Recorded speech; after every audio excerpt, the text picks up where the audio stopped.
Digitally brand. Today's topic is 4 essential typography tips to use in creating a design. First is understand font families. A font family is a group of typefaces designed to work together and share certain design elements. It typically includes variations like regular, bold, italic, and bold italic. A comprehensive understanding of font families empowers designers to make informed choices, maintain visual consistency, and leverage the versatility offered by various styles and weights within a cohesive design system. Second is use few fonts. Use few fonts is a fundamental principle in typography that emphasizes the importance of simplicity and cohesion in design.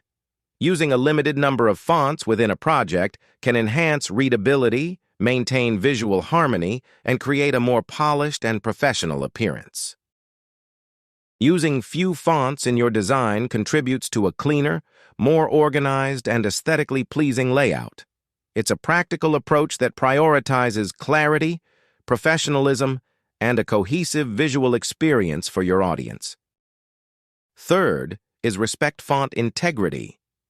Respecting font integrity refers to preserving the original design and characteristics of a font when using it in a design or typographic project. It involves understanding and adhering to the intended style and visual elements crafted by the font designer.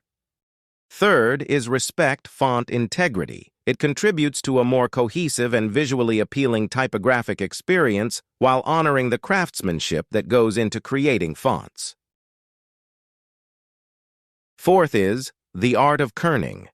Kerning is an essential aspect of typography that involves adjusting the spacing between individual characters in a font. The goal is to create visually pleasing and balanced letter forms.